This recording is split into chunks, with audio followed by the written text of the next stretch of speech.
Whether it's the Shack or the Pack, the Moon, the Suns, or the Stars, get into the real things, the authentic stuff. Get into Sports Illustrated Insider Authentics, the catalog that gets you into the game for real. Insider Authentics takes you into the locker room to suit up like the pros. Whatever your team, college or pro, you'll get issued what they get issued. It's exactly what the players and coaches wear. With NFL Pro Line, Major League Baseball's Diamond Collection, NBA Authentics, and the NHL Center Collection. Insider Authentics gives you all the big names in the big games. Apex, Champion, Starter, Russell, and others. They feature the same fabrics, cuts, and logos used by the professional and college teams. Sweatshirts, t-shirts, shorts, and jerseys that can take a pounding and still look like a hero. It's quality that's unbeatable. It's Sports Illustrated Insider Authentics. Call this toll-free number now to get into it with a free catalog. It's where you find all the stuff that's hard to find. It's where you can get into it all without going out.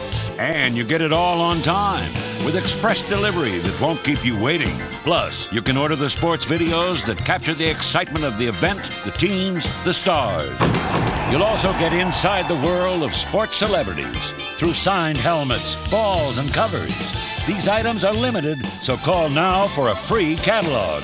Ask how you can join the Insiders Club and save 10% on all purchases. Plus, you'll receive 2 free videos. Watch for Insiders Authentics ads in Sports Illustrated.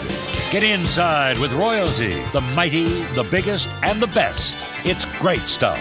Call for a free catalog and get inside with Sports Illustrated Insider Authentics.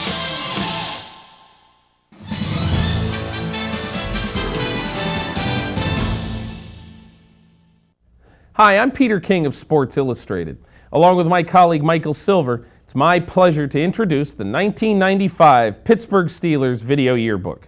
In this Sports Illustrated special presentation, we're going to give you an exclusive look at Pittsburgh Steelers football, past, present, and future. And we're going to start with a review of the 1994 Steelers season, a highlight package we call Steel City Fire. And Michael, I'm not sure that there was a team more disappointed at the end of the 1994 NFL season than the Pittsburgh Steelers. They had so counted on getting to the Super Bowl, they had already scheduled a Super Bowl wrap video for the week after the AFC Championship game. What happened to this team, and can it finally get over the hump and get to a Super Bowl? Peter, I was really looking forward to hearing that Super Bowl video. There were some great rap lyrics in there, and now we'll never know them, for 2 reasons. One, a defense that prides itself on never giving up the big play, gave up one to the San Diego Chargers at a horrible time, Stan Humphries on a deep pass to Tony Martin. But then the offense had a chance to rally the team down the field. Neil O'Donnell, 4th down, throws in the end zone. He did not get it done, and the Steelers have been living with that all offseason. Now, they drafted Cordell Stewart out of Colorado in the 2nd round, but Neil O'Donnell remains the quarterback. He's the guy this year. It's his chance to dispel the doubters. You know, defensively, the Steelers have lost Dom Capers, their fine defensive coordinator, to the Carolina Panthers as head coach, but they retain continuity, elevating Dick LeBeau from the secondary coach. They're still a big play defense. These are just some of the things we're about to see. For in addition to 1994 highlights, we've also got a preview of the 1995 Steelers season, as well as a special trip down memory lane in our Steelers Classic segment. That segment will feature a retrospective on the Steelers' first Super Bowl team in 1974 and a profile of the first player ever wired by NFL Films, Steeler linebacker Bill Saul. So without further ado, Sports Illustrated proudly presents the 1995 Pittsburgh Steelers video yearbook. Here we go, Steelers! Here we go! Over the years, the Pittsburgh Steelers have become a strong symbol of success in their city. And in 1994, the team reinforced its proud winning tradition and ignited a new fire in its loyal fans. Clap your hands if you're a Steeler fan! Here we go, Steelers! This football team is coming into our place. They're standing in our way. And I'm going to tell you something. We'll take anything special from everybody in here. It's 45 guys going out there playing for 60 minutes and playing the way we know how to play, with emotion, with a passion, and relentless for 60 minutes. Now let's go, baby. Let's go!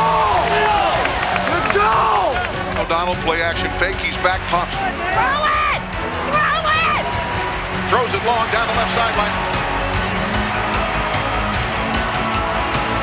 Got a man down there, and the pass is caught for the Steeler touchdown. Yancey Thigpen pulls it in, and it's a 40-yard bomb. Looks left, nothing there, fires it right. Pass complete. Charles Johnson breaks into the clear. He's at the 40, the 50. Charles Johnson is going to go all the way. He is going, gone. 84 yards for CJ. Holy moly! Double yoink! Turn the give to Bam up over the top, and we've got that Steeler touchdown. Oh, Barry! There he goes! Let's go! Foster straight up the middle, and he's got a hand of steam. He's at the 25 to 20, the 15 to 10. Foster sprints all the way for the Steeler touchdown. Let's go! Put him away! We got to line up and play, win the damn game.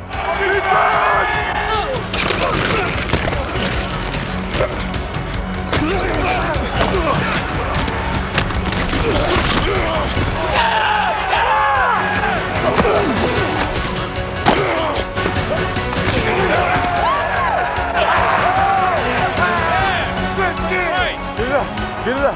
Come on, man! Come on! Let's crank it! Yeah! And the towel is out. Oh, yeah! And the towel is surging at Three Rivers Stadium. Feel the power, Myron. Oh, I can feel that power! Listen to this crowd. They're on fire.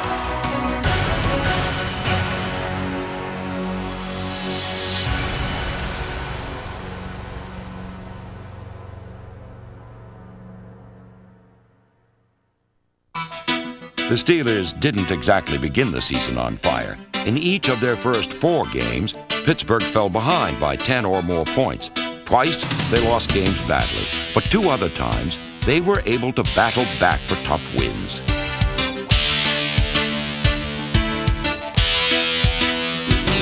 In Cleveland in Week 2, the Steelers fell behind 10-0. But an interception by Rod Woodson and 3 more by Darren Perry helped seal the comeback victory. 4th and 16, here it is. Back is Testaverde. Has plenty of time in the prevent. Is going to air out. Oh, we got a wounded duck down there. It'll be picked off by the Steelers at the 10. Here comes Darren Perry with his 3rd of the game. And the Steelers have iced it with 54 seconds left. How about that? 1 week after their first win in Cleveland since 1989, the Steelers showed off a look they hadn't displayed since 1933. Pittsburgh commemorated the NFL's 75th anniversary with throwback uniforms and an old-fashioned ground game that helped erase a 14-0 deficit against the Colts.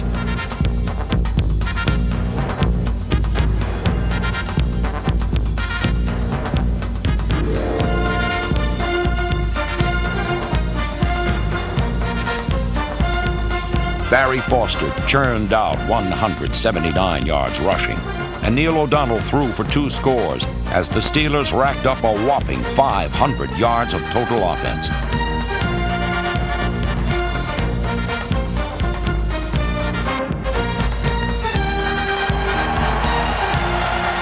It marked the first big output of the season for the offense and was a sign of O'Donnell's continued development in Ron Earhart's high-percentage system. Mills in motion toward the formation, and back is O'Donnell. Looks to the end zone, fires, and we've got a Steeler touchdown to Ernie Mills. And firing a perfect strike was quarterback Neil O'Donnell.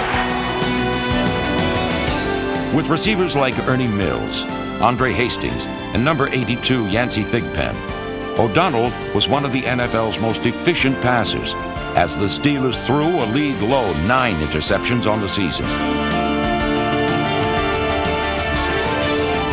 2 new targets emerged for O'Donnell in free agent John L. Williams, the team's leading pass catcher, as well as 1994's top draft choice, Charles Johnson, number 81. But the Steelers' true blueprint for success on offense was built around big men up front, like John Jackson, Justin Strelzik, Ariel Solomon, Todd Kalis, and Leon Searcy, bulldozing a path for Barry Foster. Or it was All-Pro center Dermontti Dawson pulling on a sweep for rookie Bam Morris.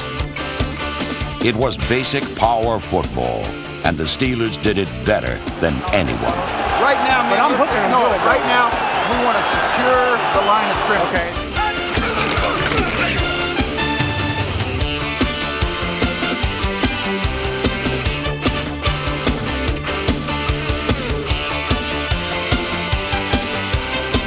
With Foster and Morris each gaining over 800 yards, Pittsburgh led the NFL in rushing offense. And on a Monday night in Week 5, the Steelers' running machine steamrolled the Oilers. Foster barreled for more than 100 of the Steelers' 215 rushing yards, and Bam Morris put the finishing touches on the dominating victory. Craig Keith in motion to the left, to the give straight over the top is Bam, and Bam flies through the air with the greatest of ease for a Steeler touchdown. An injury to Foster forced Morris to make his first career start 3 weeks later against the Giants, and the rookie responded with 146 yards and the winning score.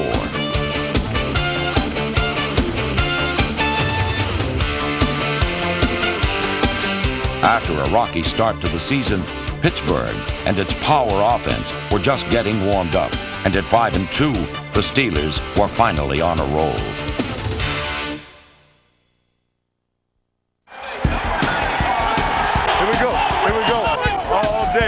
All day. If you don't want to play, you're in the wrong house today.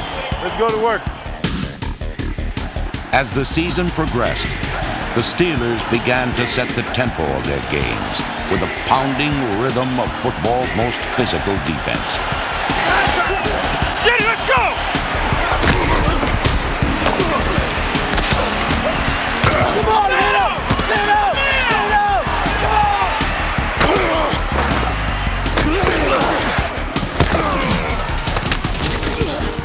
The unit once again fed off the fury of Pro Bowl linebacker Greg Lloyd.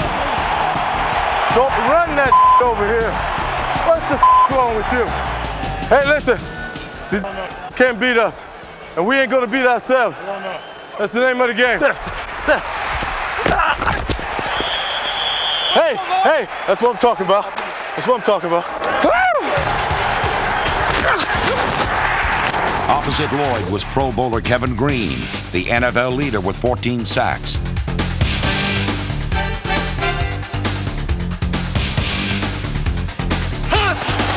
Football's best pair of outside linebackers led the Steelers' all-out assault on the quarterback. Do not let that damn quarterback out of there. All right?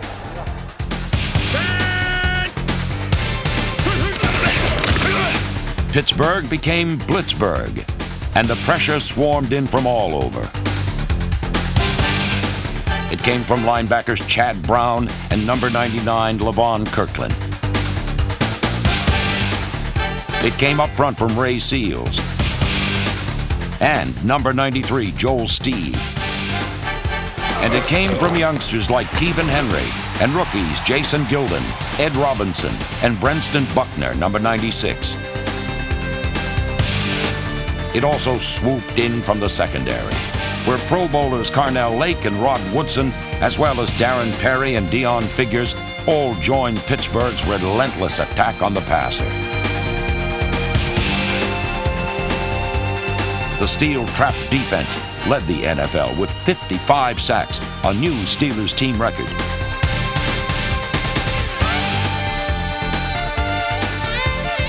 As a unit, the defense ranked number 1 in the AFC, as it refined the art of stripping the ball carrier and took control of games by simply manhandling opponents.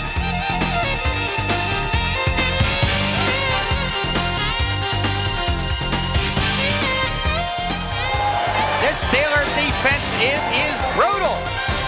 That's an national card.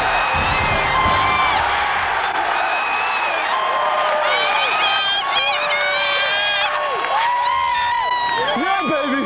That's Steeler defense. That's Steeler defense.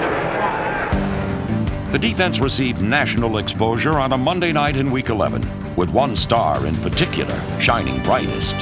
Kelly takes the snap, three-step drop, fires it out to the right, picked up by Woodson. He's got green carpet. Rod Woodson goes all the way for the Steeler touchdown. Rod Woodson later struck again to seal the win. Kelly straight back. What a sack at the 2-yard line. And a fumble. We've got a Steeler touchdown. 1 week after the primetime win, an unlikely Steeler stepped into the spotlight against the Dolphins. Starting in place of an injured Neil O'Donnell, backup Mike Tomczak threw for a career-high 343 yards. And when the game went to overtime, kicker Gary Anderson continued his stellar season with the game winner. The snap is down. Anderson's kick is on its way. It's long enough. It's high enough. And this game is over. The Steelers win. The following week, Tomczak once again came through in the starting role. Straight back is Tomczak. He looks. He has time. He fires a pass wide open at the 15, the 10. Going for the corner of the end zone, and the Steeler touchdown is Yetzi Thigpen. But it was the performance of the defense that was truly overwhelming, as the Steelers' 5 sacks helped earn their first win over the Raiders in 10 years.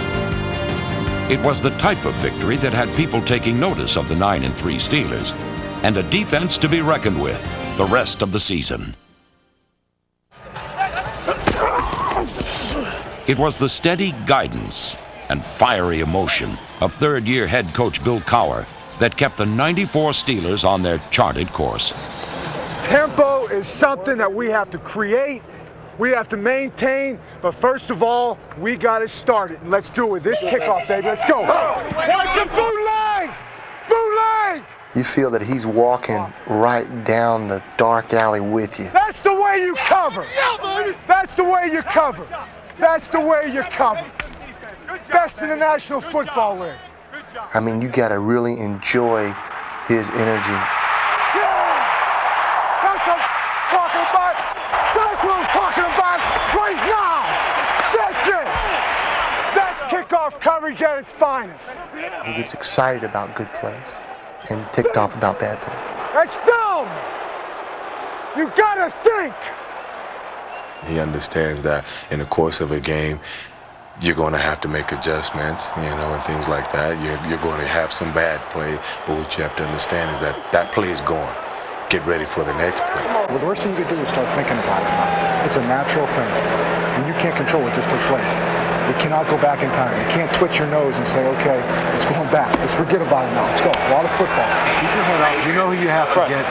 Don't worry about the last one. You just look it in. Hold on to the football. We are playing good right now on defense. I want to make sure you understand that. Hey, listen, but you can't control that, Greg. You can't control what took place. The one thing we can't control is for the next quarter and a half is dominate their ass. Hey! Let me tell you something. When going up tough, I'm going to send your pass, man. That's a big-time play. That's why I wanted you to do it, man. Cowher's enthusiasm was contagious with his fellow coaches. Live it, love it, enjoy yourself on the greatest moments in your life, fellas. First-year special teams coach Bobby April infused a new energy into coverage men like Willie Williams, Steve Avery, Jeff Scanina, Craig Keith, and Myron Bell.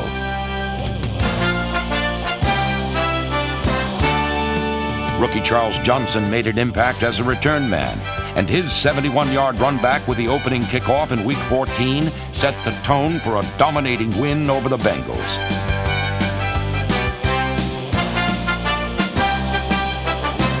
Blake is back, and he has plenty of time, and he fires a pass. Picked up! Here comes Rod Woodson! See you later!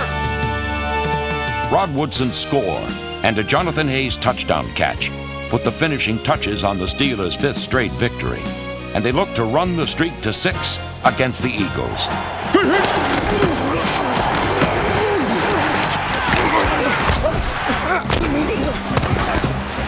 Kevin Green and the defense literally blew away the Eagles' offense. This towel is dirty. Don't let no one touch that towel.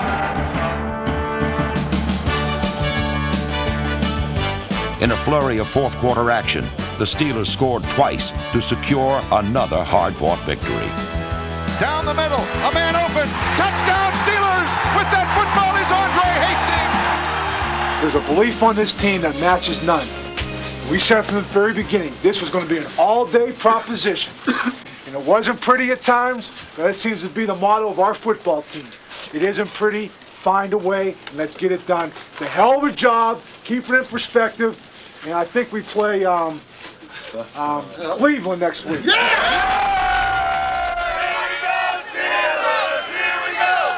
Good afternoon, everyone. Here in Blitzberg today, it's the Steelers versus the Cleveland Brownies. The big showdown today, the Steelers with a chance to wrap up the division title and the home field advantage in the playoffs. The Brownies coming in tough for sure.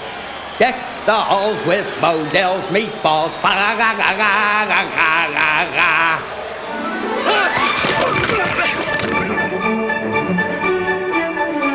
In their biggest game of the regular season, the Steelers came out firing and scored on their first 2 possessions to build a 14-0 lead.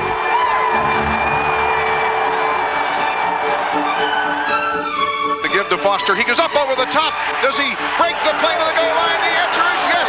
Steeler touchdown. Barry Foster. Oh, boy, is this Steeler offense clicking.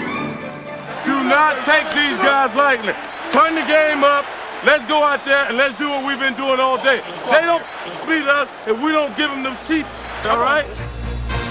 The Steelers gave the Browns nothing as Chad Brown's interception set up a critical field goal.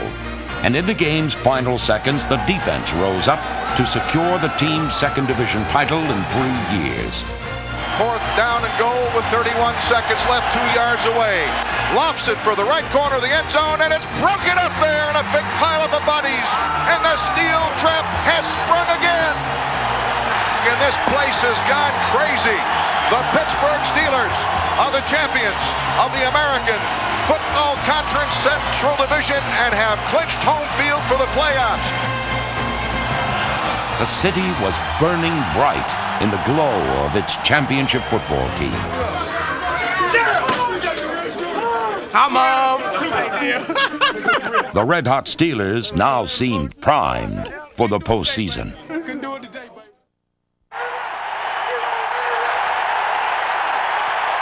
Pittsburgh was ablaze in black and gold for the start of the playoffs. An unprecedented 3rd meeting of the season with the arch-rival Browns. One play at a time. For 60 minutes, we control the tempo in our home, baby. Let's go. The offense pounded Cleveland early and often for 238 yards on the ground. Go, baby! Go, baby! Foster waits and breaks up over the 40. 45, first down to the 50, 45, 40. He's got the Steeler first down. Give it to John L. 3rd and 2 at the Cleveland 26. The give is to the fullback end. That's John L. He's got first down and more. 20, 15, 10. There goes John L. Williams breaking out of the pile and going for the Steeler touchdown. You know they're going to be coming. You know they're going to be coming on blitz, so hey, just know about it. The Steelers opened a 24-3 halftime lead.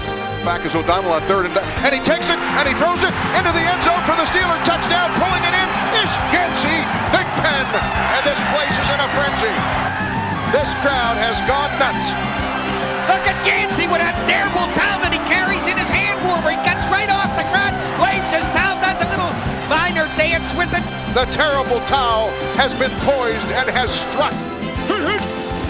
In the 4th quarter, the defense finished the job. Here's Vinny in the end zone. He's trapped. He's going to be hit. Safety. Cornell Lake has him. And down goes Vinny for a 2-pointer. And the Steelers advance to the AFC Championship game.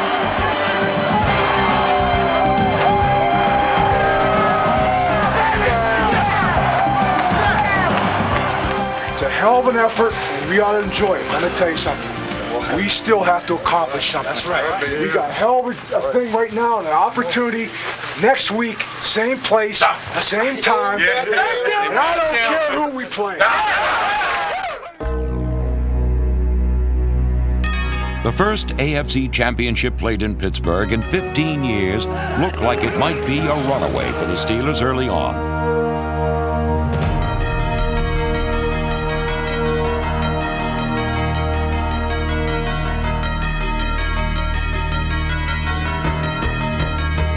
The offense scored on its first possession, and the defense came down hard on Stan Humphries and the Chargers.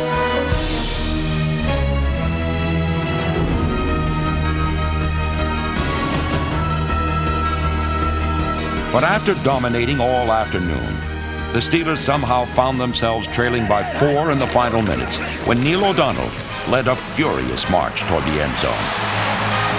On the day, O'Donnell set an AFC Championship record with 32 completions, and he passed for 349 yards. But it was the final 3 yards that ultimately decided the Steelers' season. 4th down and goal. It all rides on one play. Under center is O'Donnell on 4th down. He's back.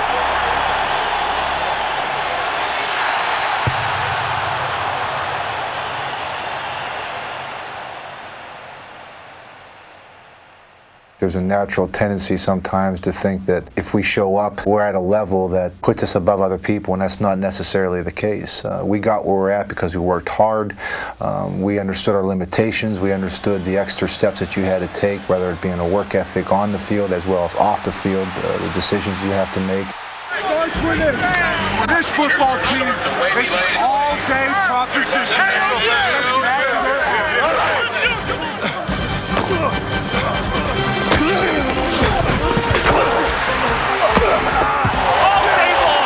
This city is made up of people who understand what hard work is all about. They appreciate nothing being taken for granted and having to work for everything that you got. And that's how we play the game. We're an extension of this city. We're an extension of the fan that comes out here and watches us play on Sunday. Let's go, Pittsburgh! It's a physical approach to the game. It's a blue-collar approach to the game, and we think that's what typifies the Pittsburgh Steelers and the city of Pittsburgh.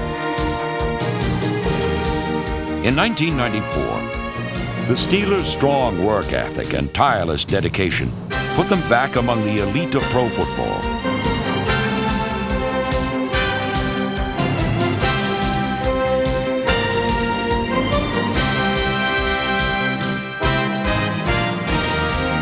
Pittsburgh's proud tradition of success lives on in these men, who are now looking to build their own legacy of greatness. A fire is burning bright in Pittsburgh. A fire rekindled by a championship season and stoked by the promise of greater things to come. It is the bright glow of a Steel City fire.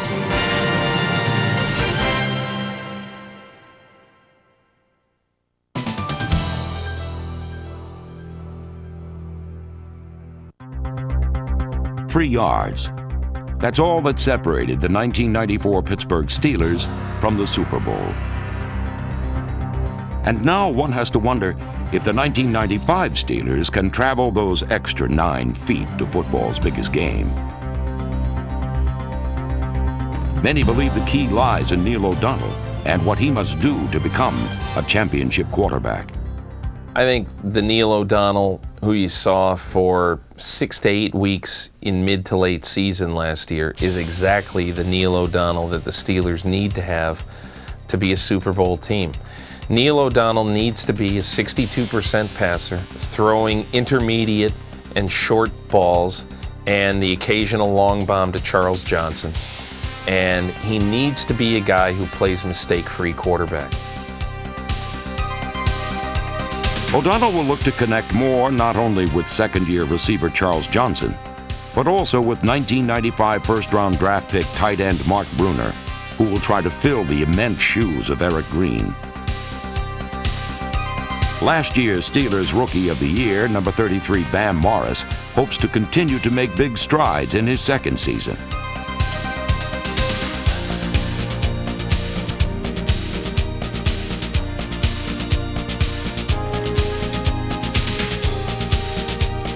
The Steelers' ball control attack will also feature a new face in Eric Pegram, a 1,000-yard back for the Falcons in 1993. Whoever carries the ball, the Steelers will continue to play the same blue-collar, smash-mouth football on offense as they do on defense.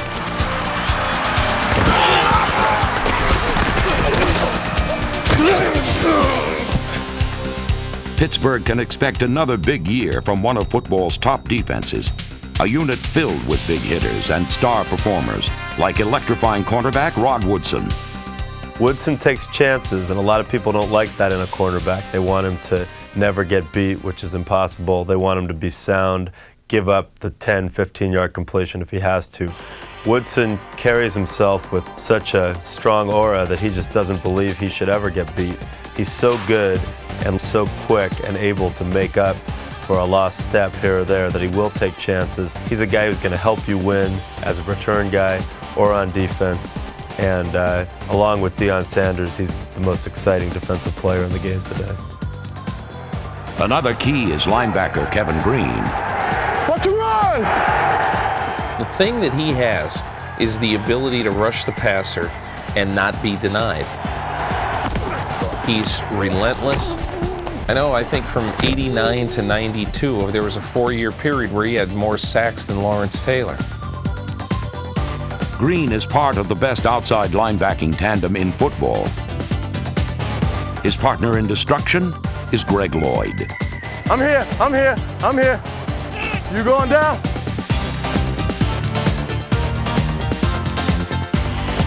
Greg Lloyd gets overlooked because he plays on the same defense as Rod Woodson and Kevin Green, who gets more sacks, but I'm not sure that he is not the best player on that defense. He is everything you'd want an outside linebacker to be. He puts great pressure on the quarterback.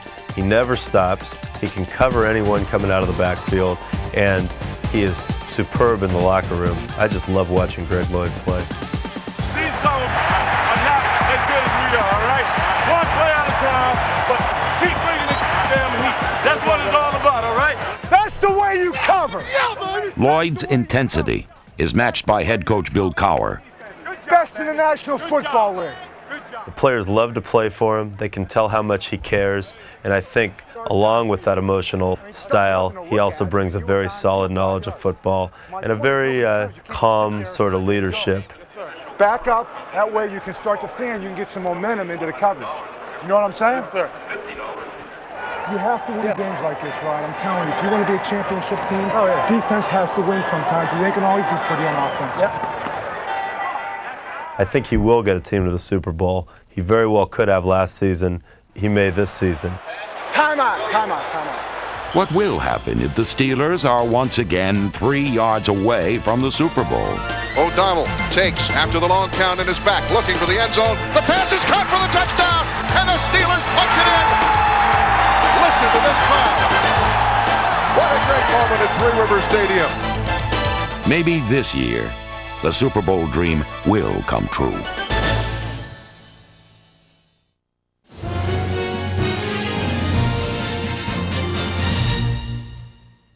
Okay, here we go.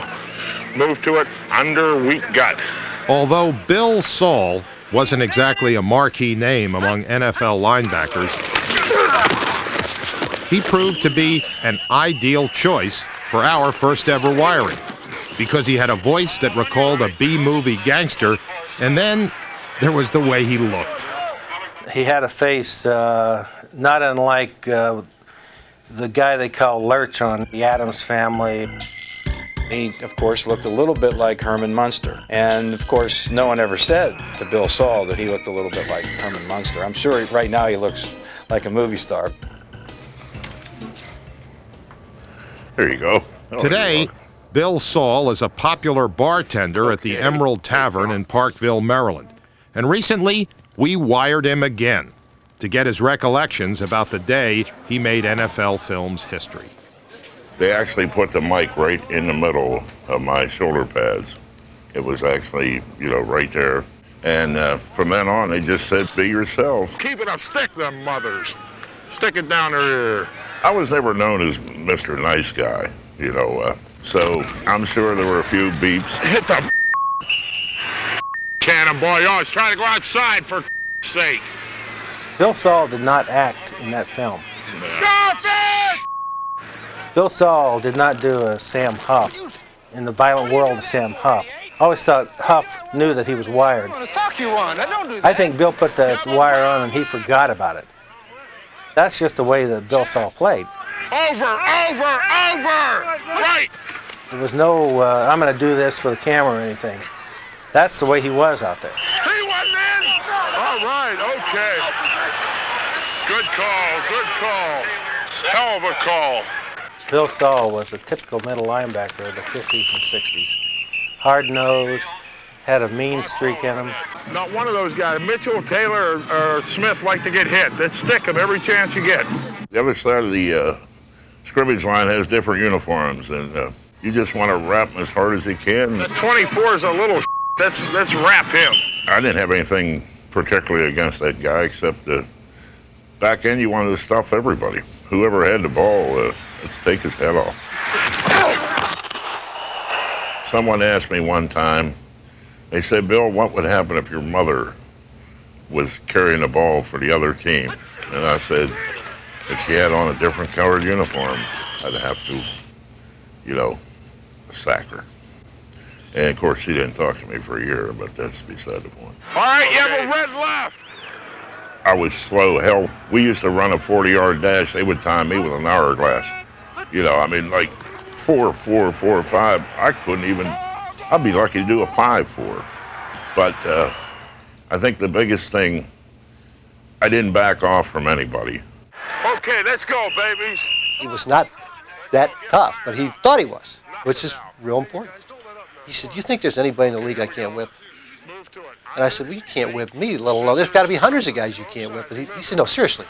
And he really believed it. I mean, he could physically beat up with his hands, anybody in a fist fight in the entire National Football League. It was 1,200 guys, and that was totally out of reality. He would always crush the blocker. He would be beating the blocker to death. And I said, Bill, you're missing the point. You get the guy with the ball. That guy ran right by you, but he was so intent on whipping the blocker.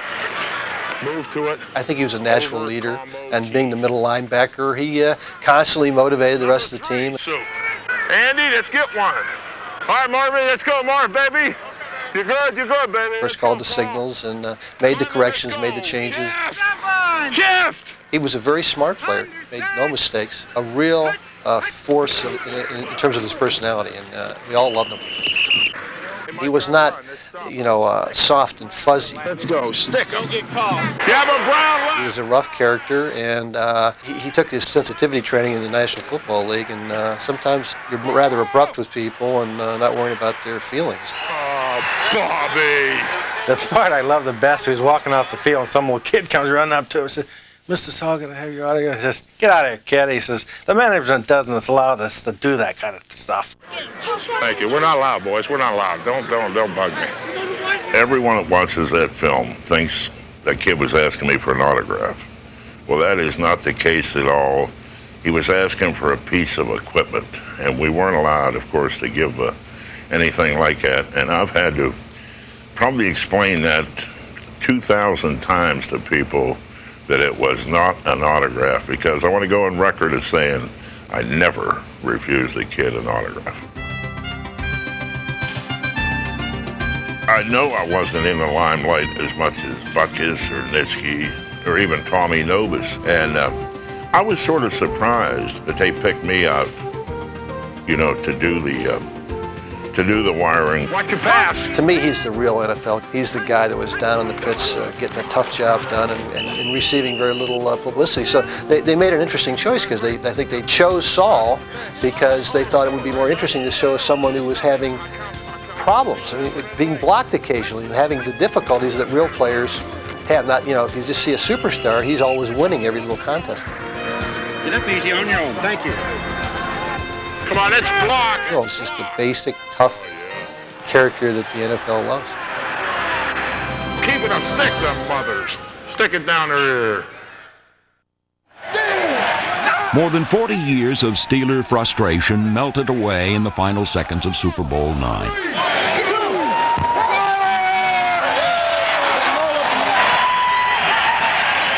For years, they had laid the foundation for this moment. And just 9 months earlier, they had added the final missing pieces in the greatest draft by any team ever. Pittsburgh on the first round selects Lynn Swann, wide receiver, Southern California. We took Lynn Swann in the first round, then we came back and took Jack Lambert in the second round. We did not have a third, And so John Stallworth lasted all the way to the 4th. We took John with an early 4th pick, and then we took Mike Webster in the 5th. It's the greatest draft class in the history of the league. We had 17 rookies, 17 make this football team, and we go on to a Super Bowl. When Steelers veterans sat out the start of training camp due to the NFL players' strike, head coach Chuck Noll was able to pay special attention to his prize crop of rookies. Because of the strike, we had our own identity. So when the veterans came in, they came in to our training camp. And we told them as much. And then the rest was just, let's play football. With a blend of confident rookies and hungry veterans, the Steelers' formula for success was simple. Dominate on defense and grind it out on offense with Franco Harris. Their quarterback situation, however, was a bit more complicated.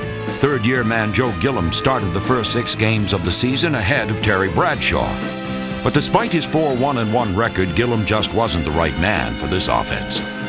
Eventually, they benched Gilliam and gave the ball back to Bradshaw because they couldn't get him to stop throwing the football. He wanted to throw the ball every play. Bradshaw's early season demotion came at a point in his young career when he still lacked confidence and struggled with his imperfections on the field. Well, I didn't mean to play bad. I didn't want to play bad. Are you kidding me? I wanted to play good. I wanted everybody to like me. That was one of my problems. I wanted to be everything to everybody. And God, it was incredible what I allowed it to do to me. Damn near destroyed me. It really did. Get around, just slow down so I can hit you like a hook. Okay.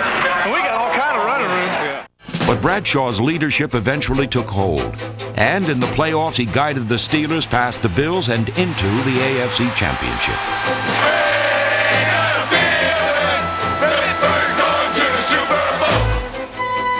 Standing in the Steelers' way were the Oakland Raiders, who had just shocked the 2-time defending Super Bowl champion Dolphins. John Madden, at the time was the coach, said that the best 2 teams in the National Football League had played today, and this was the Super Bowl. Tuesday when we met, Chuck said, I got news for you. Super Bowl hadn't been played yet, and the best team in the National Football League is sitting right in this room. Well, I tell you, to a man, we probably all jumped out of the seat. The words were important, but it was who it was coming from that was more important. When Chuck made the speech, the game was won. Wasn't played, need another 5-6 days. The game was won that day. Bottom line, they didn't have a chance. The state of mind that our football team was in that day, we could have beaten them at 12 o'clock, 4 o'clock, and at 9 o'clock. Maybe in a real sense, they thought they had won the Super Bowl, but they weren't there. They had to go through Pittsburgh, and we rejected their visas. That was the game that put the Pittsburgh Steelers on their way. That was a game that made us true champions and true believers in what we could do. Beating the Vikings in Super Bowl IX was a mere formality. It was the completion of what they had built through the years and solidified on draft day. All the pieces were finally in place, and the Steelers were finally champions. World champ, number 1! When Pete Rozelle gave that trophy to Mr. Verney, I don't think there was a dry eye in the house. We all just felt so good for him. For the city, it was something to hang their hat on. It was a time for the city to stand up and to be counted and to be recognized for who they are and what they've done. And the Super Bowl happened to be their calling card.